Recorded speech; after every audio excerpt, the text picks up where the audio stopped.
The sound of the heavy chain snapping was a sharp, ugly crack that echoed in the quiet afternoon, a sound of violation that cut right through me. I was watching on my phone, my heart hammering against my ribs, 100 miles away in a sterile hotel conference room. On the screen, the live feed from my security camera showed two enormous men standing inside my property. Having just cut the lock on my front gate with a pair of bolt cutters, behind them, just outside the now open gate, was Brenda, the president of the Whispering Bluffs Homeowners Association. She was on her phone, her face a mask of smug satisfaction. Directing her hired thugs, they started walking up my long gravel driveway towards my house, towards my life, towards the sanctuary I had built for myself. It was happening. A full-blown home invasion, orchestrated by my neighbor. I was on the line with the 911 dispatcher, my voice a strange, calm whisper that didn't feel like my own. Yes. I'd like to report a burglary in progress at 14 North Lake Road. I said, my eyes glued to the screen. There are two intruders. They are large, they are aggressive, and they are acting on the orders of a woman named Brenda, who is also on the scene. The dispatcher was asking for a description. I was watching. As the two men reached my front porch and began to rattle the doorknob, their shoulders preparing to slam against the door. And as I described them, a cold, hard clarity settled over me, a sense of an inevitable final confrontation. Tell the officers to be careful, I said to the dispatcher, my voice dropping. But tell them to hurry, because they are about to make a very, very big mistake. And that's when everything went wrong. Before I tell you what happened next, drop a comment. What would you do if this happened to you? Subscribe to HOA Files. To understand that moment of pure calculated madness, you have to understand my dream and the woman who decided it was her nightmare. My name is Sarah. I'm a third-grade teacher. My life has been one of quiet routines, of patience, of finding joy in the small, simple things.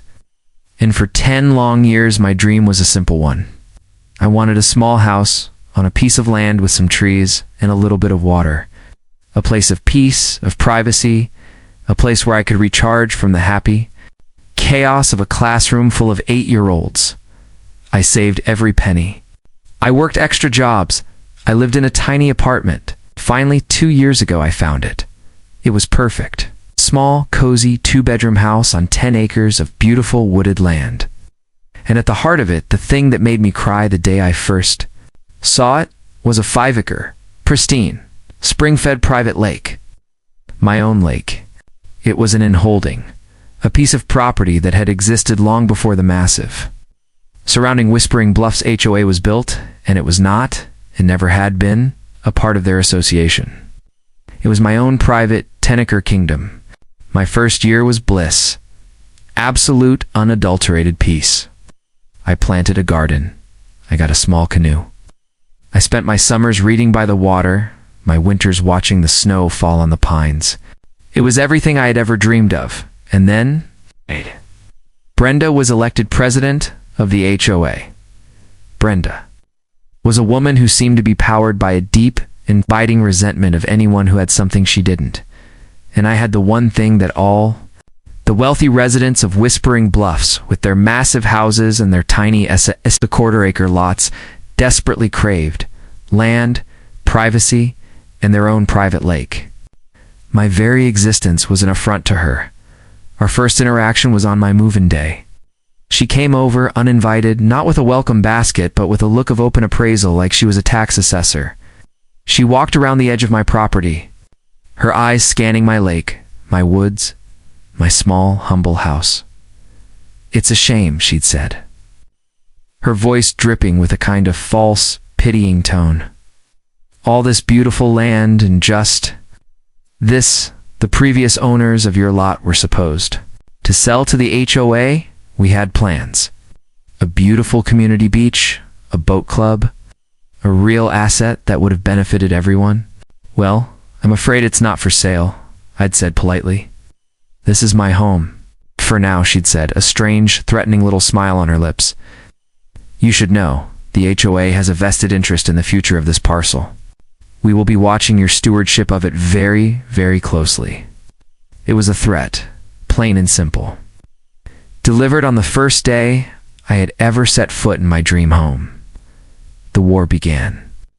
As it so often does, with an attempt at a land grab disguised as a legal document. A month later, I received a thick, intimidating letter from the HOA's lawyer. It was a masterpiece of legal fiction, a rambling, baseless claim of a prescriptive easement and historical community usage rights to my entire lake. The letter invited me to a meeting to discuss the formal dedication of my lake to the HOA as a managed community amenity. I was shocked by the sheer audacity of it. I hired a lawyer, a good local woman who specialized in property law. She drafted and sent a blistering reply, complete with my certified ironclad deed and the original unambiguous survey maps. The letter informed the HOA in no uncertain terms that my lake was my private property, that they had no rights to it whatsoever, and that any attempt by any of their residents to access it would be treated as criminal trespassing. Brenda thwarted. In her initial attempt at a grand conquest, turned to a campaign of guerrilla warfare. The harassment was petty, but relentless. I started finding trash beer cans, empty chip bags, dirty diapers inexplicably appearing on my pristine, private shoreline. I knew it was them, but I had no proof, so I installed a fence. A tall, strong, 6-foot-tall, chain-link fence, enclosing my entire 10-acre property with a single, heavy-duty sliding gate at the entrance to my driveway. And along that fence, every 50 feet, I placed a large, clear, and legally unambiguous SIN, private property, nitrogen monoxide, violators will be prosecuted. The fence, of course, sent Brenda into a rage. I received another violation notice even though, again, I was not a member of her HOA. The notice was for an unapproved fence structure.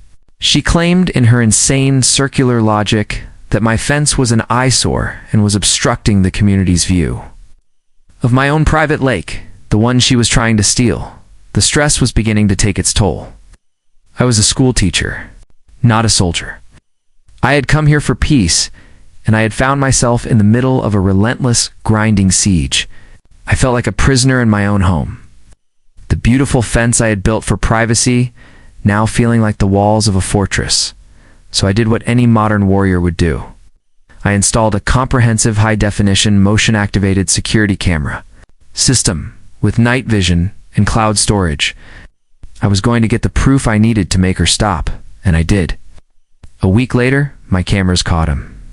Brenda's husband, a man as meek and silent as she was loud and aggressive, trying to cut the lock on my gate in the dead of night. The footage was crystal clear. It was a criminal act. I had my lawyer send a copy of the video to the HOA's lawyer, along with a final, unambiguous warning. This was their last chance. The next incident, the very next act of harassment, or trespass, in this video, along with all the others I was now collecting, would be turned over to the county sheriff's department, and I would be pressing for the full force of the law to be brought down upon them. I thought foolishly that this would be it. A clear video of a criminal act. The threat of actual real-world legal consequences.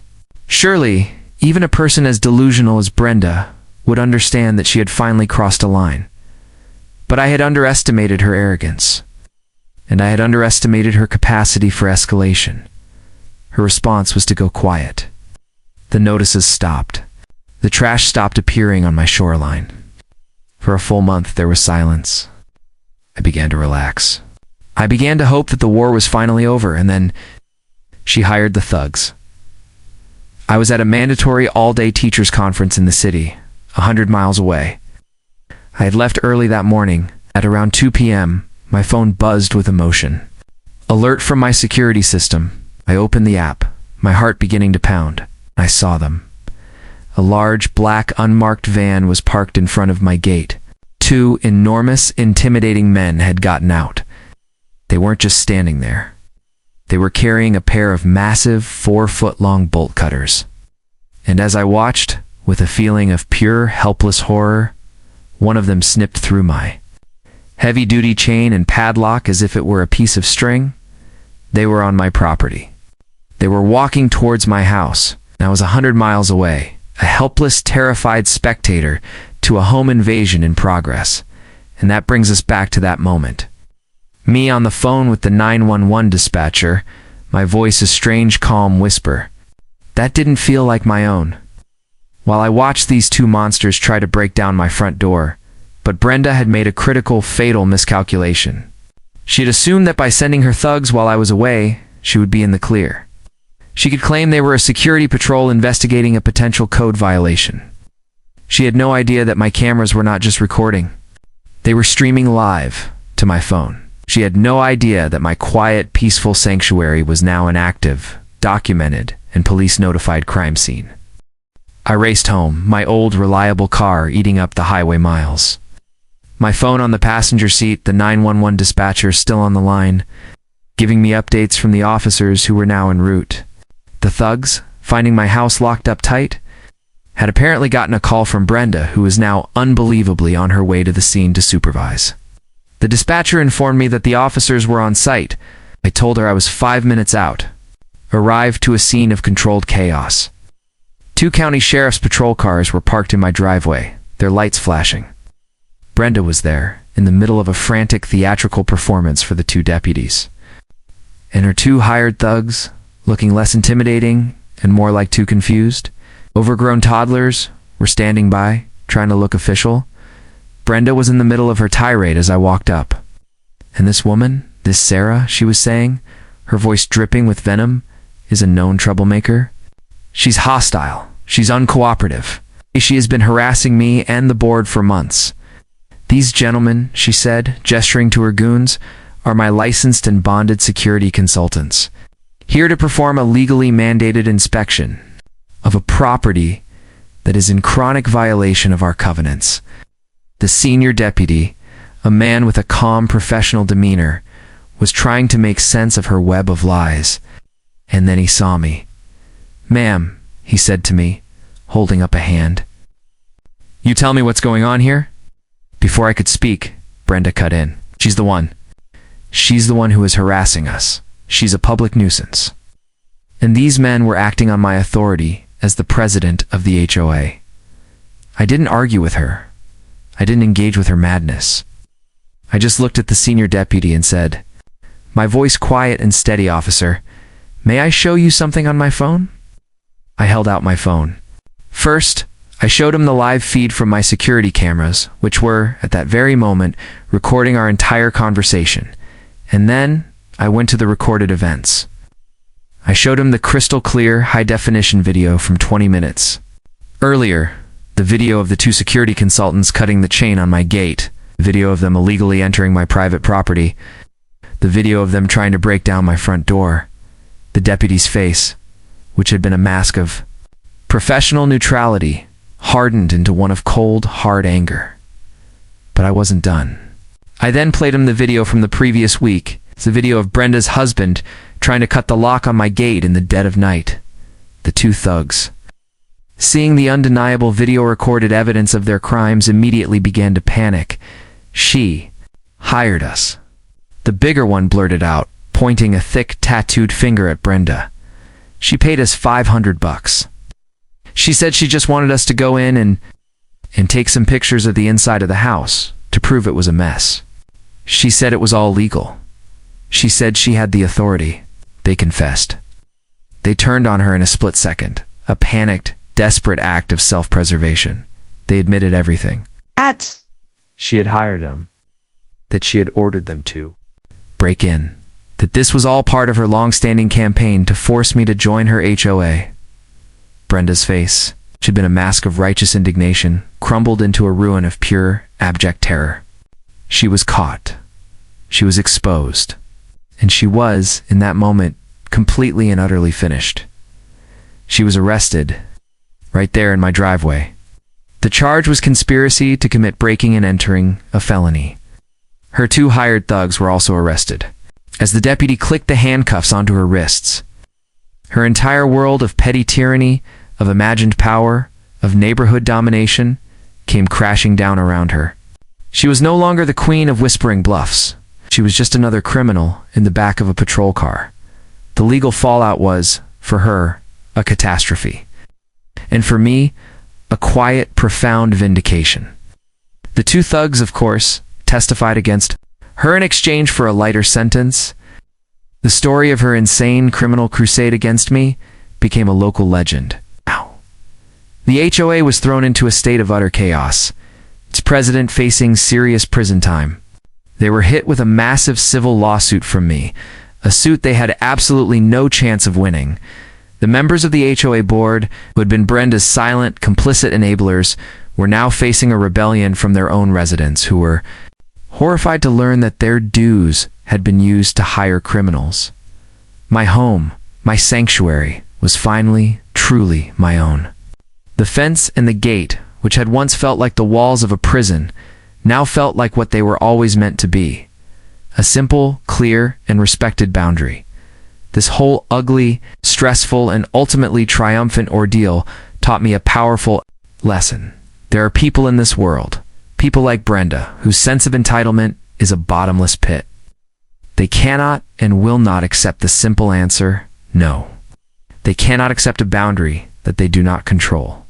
And their obsession with getting what they want, with forcing the world to bend to their will inevitably lead them down a dark and desperate path, from petty rules to outright criminality. She thought she could use fear and intimidation to get her way. She just never imagined that the quiet, unassuming schoolteacher at the end of the road had a better security system than she did. In a much, much better relationship with the truth, Brenda is awaiting trial. And the HOA is currently trying to settle my massive lawsuit out of court to avoid a complete financial collapse. But her son, a newly elected state representative, who is, of course, a lawyer, has just introduced a new, very troubling bill in the state legislature. A bill that would grant homeowners associations broad, sweeping new powers to abate public nuisances on adjacent non-member properties, and would give them limited immunity from civil liability. The fight, it seems, is far from over.